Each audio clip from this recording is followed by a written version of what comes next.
Ang Honda e-clutch system ay isang technology na inilunsad ng Honda Motors na malaki ang epekto sa pagpapatakbo ng mga sasakyan.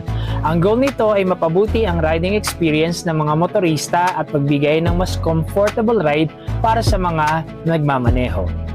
Ang Honda e-clutch system ay isang sistema na nagpapahintulot sa mga rider na makapagpalit ng kambyo ng motor sa madali ang paraan nang hindi na kailangang pigain ang clutch lever. Malaya nitong kinokontrol ang manual opening and closing ng clutch upang makapagpalit ng gear. Makikita sa video na ang dalawang actuator ay konektado sa release mechanism ng clutch gamit ang gearbox na nagbubukas at nagsasara ng clutch sa pamamagitan ng pagpihit sa shaft. Ito ay lubos na kapaki-pakinabang para sa mga nagmamaneho na naghahanap ng isang mas comfortable experience sa pagmomotor. Ang mga main benefits ng Honda e-clutch system ay ang mga sumusunod. Una, ito ay